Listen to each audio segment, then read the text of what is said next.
Bon, aujourd'hui, pour vous, c'est une recette de brioche super bonne, mi-filante, très facile, et 2 astuces que je vous donne dans la recette qui suit.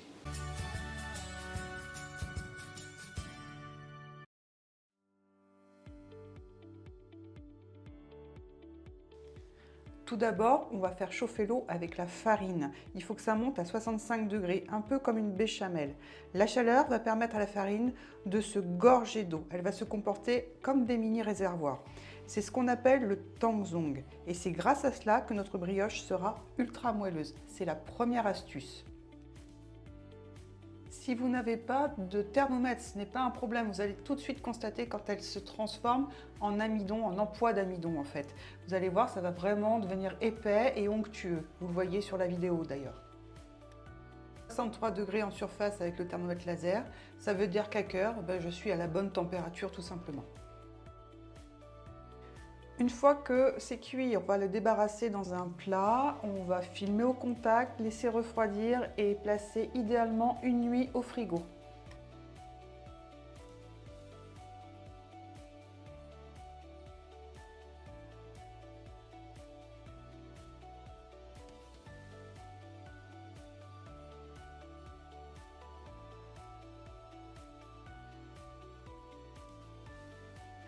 Avant de commencer la pâte, il va falloir sortir le tangzong du frigo au moins 1 heure avant.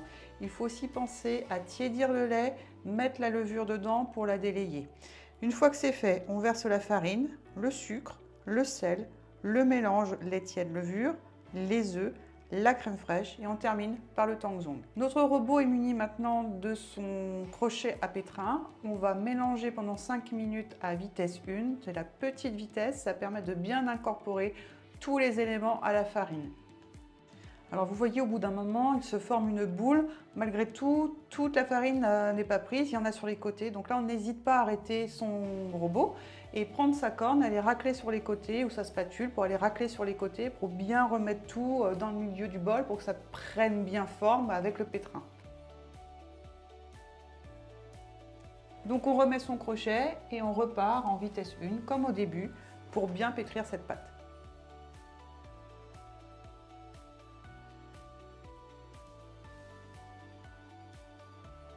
Alors j'alterne entre la vitesse 1 et la vitesse 2. Vous voyez, à un moment donné, je vais un peu plus vite. Ça, c'est pour permettre à la pâte d'aller adhérer sur les côtés et d'aller décrocher ce qui reste sur les côtés pour bien s'amalgamer avec le reste.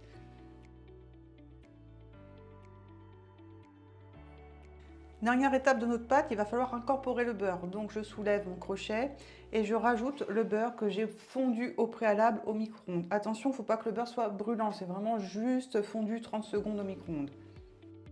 À ce moment-là, on remet en petite vitesse parce qu'il faut que le beurre s'incorpore et donc comme c'est une matière grasse, ça va mettre un peu de temps. Si on va trop vite, ça va éclabousser partout, ça ne va pas rentrer dans la pâte, ça va faire des dégâts. Petite vitesse, n'oubliez pas, pour quand on met le beurre, c'est petite vitesse.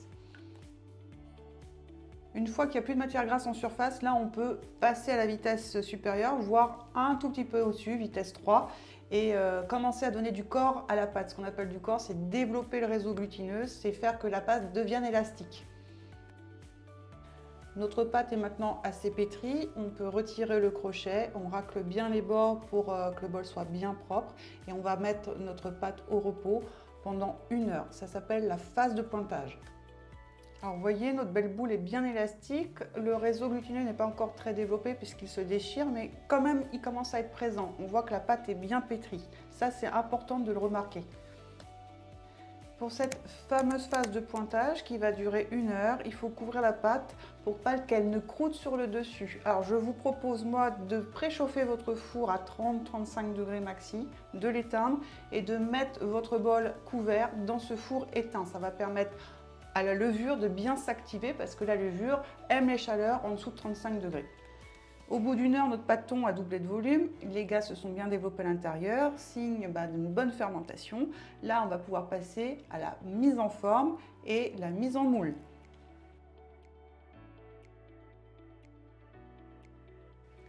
Alors, pour le façonnage, moi j'utilise un tapis, c'est beaucoup plus simple, ça permet de moins fariner, ça permet aussi de mieux nettoyer. Donc je vais venir fleurer ce tapis, c'est-à-dire le saupoudrer de farine. J'en mets un peu sur le tapis, j'en mets un peu sur la pâte et je passe à ce qu'on appelle au débâcage, c'est-à-dire que je débarrasse la pâte du bol et je la verse sur ce tapis. Comme vous voyez, vous avez une pâte très souple et c'est ce qu'on veut obtenir. C'est ça qui va nous permettre d'avoir une mie moelleuse, une mie bien filante. Surtout, résistez à l'envie de rajouter de la farine. Plus vous allez rajouter de la farine, plus votre brioche va devenir dure et va avoir un mauvais goût. Il faut vraiment travailler avec très peu de farine. Et par contre, ce qui est indispensable, c'est d'avoir un outil qui s'appelle le coupe-pâte. En revanche, je vous incite à vous fariner les mains, ça va permettre au moment du façonnage que vos mains ne collent pas à la pâte. Donc vous vous trempez les mains dans la farine et vous vous savonnez les mains avec la farine finalement pour que ça se passe bien et vous allez voir au niveau du façonnage, après ça sera super agréable. Donc l'ustensile blanc que vous voyez depuis le début de la vidéo, ça s'appelle une corne. Et l'ustensile en inox que vous venez de voir, ça s'appelle le coupe-pâte. Moi, je m'en sers régulièrement quand je dois façonner des pâtes un peu molles comme ça, des pâtes qui sont très hydratées. Donc là, on va venir couper la pâte en plusieurs pâtons et lui redonner un peu de force. C'est pour ça que vous voyez manipuler et faire des rabats en essayant de bouler un petit peu comme ça pour faire rentrer de l'air à chaque fois à l'intérieur et pour retendre le pâton.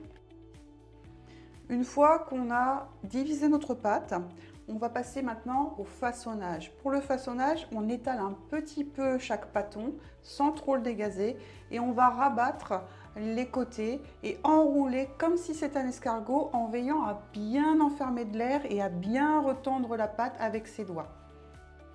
Ensuite, à l'aide de ses mains et du coupe-pâte, on va bouler, c'est-à-dire qu'on va rabattre, resserrer par le dessous en formant une boule. C'est un coup de main à prendre, mais qui est vite appris finalement, puisque c'est assez naturel. Ça ressemble un peu à la pâte à modeler en fait. Donc chaque boule ensuite va avoir sa place au creux du moule. Donc on les met vraiment côte à côte, le plus serré possible, pour que ça fasse une belle brioche qui explose au four.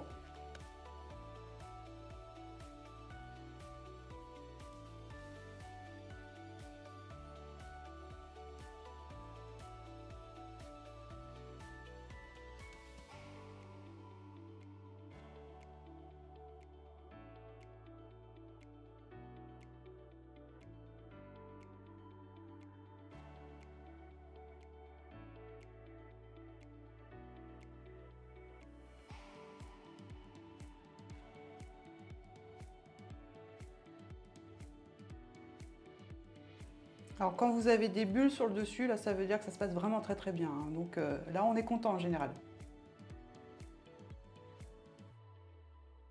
Donc maintenant qu'on a fini de façonner et de mettre en moule, il va falloir repartir pour une seconde phase de fermentation. Donc on couvre le moule. Moi j'ai une charlotte, vous pouvez mettre un torchon, il n'y a pas de souci. Et on le remet au four comme la première fois, c'est-à-dire le four préchauffé à 35. Four éteint maintenant, on enfourne pendant 1 heure et on laisse faire la fermentation. La phase d'après est terminée, donc notre brioche a poussé 2 fois 1 heure. Là, on va pouvoir la préparer pour la cuisson et voici ma deuxième astuce, c'est la dorure Conticini. J'ai utilisé pas mal de dorure à l'œuf, au sucre, au sel, tout ce que vous voulez, ça craque tout le temps, c'est pas agréable en bouche. Philippe Conticini a élaboré une dorure qui est inratable et qui donne un aspect super, que ce soit sur les brioches ou que ce soit sur les galettes des rois. Cette dorure se prépare avec des jaunes d'œufs et de la crème fleurette. Il faut un poids de jaune d'œuf, donc il faut peser vos jaunes d'œufs et prendre 10% de ce poids en crème fleurette. Idéalement, Philippe Conticini rajoute un petit peu de fleur de sel, c'est sa signature et ça permet d'exhauster le goût et c'est franchement formidable. Pour appliquer la dorure, vous voyez bien que moi, je passe un seul coup de pinceau et je ne repasse pas dessus. On tire des bandes, comme on dit. Il faut vraiment que ça soit posé de cette façon-là pour éviter la surcharge à certains endroits et faire en sorte que ça rende un joli décor à la fin de la cuisson. On aura pris soin de faire chauffer son four au préalable à 180 degrés chaleur tournante au moins pendant 20 minutes. Il faut enfourner à four chaud quand on a de la levure. C'est très important pour faire le choc thermique. Et là, la pépette, elle va partir au four pour 15 minutes à 180 degrés. C'est la première cuisson. Fin de la première cuisson, le monstre a explosé, donc j'en suis super contente, ça va être une super bonne brioche, j'en salive déjà. C'est reparti pour 15 minutes, mais cette fois-ci un peu moins fort, à 160 degrés. Surveillez bien la cuisson, selon certains fours ça peut aller très vite. Moi j'ai dû mettre une feuille d'aluminium pour éviter que ça noircisse sur le dessus. Ça sent divinement bon dans la maison, on peut enlever la brioche du four et saliver d'avance devant cette petite joufflue. Alors maintenant, il va falloir patienter, même si vous avez énormément envie de taper dedans. Il va falloir attendre qu'elle refroidisse pour pouvoir la démouler. Si vous la démoulez trop chaud, comme j'ai fait, eh bien en fait, vous allez en faire de la charpie. Pour éviter que la brioche ne s'humidifie et se conserve moins bien, je vous conseille, une fois démoulée, de la poser sur une grille ou sur une volette et de la laisser sécher et de la laisser vraiment refroidir avant de l'ouvrir.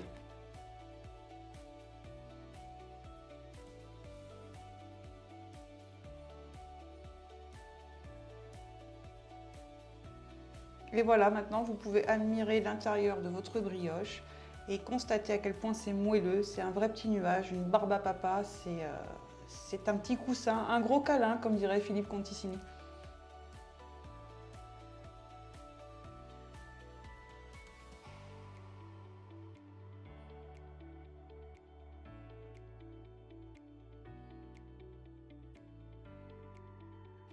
Vous retrouverez en dessous de la vidéo la fiche recette complète de cette brioche moelleuse et vous trouverez aussi une liste d'ustensiles que vous pouvez vous procurer avec mes liens affiliés.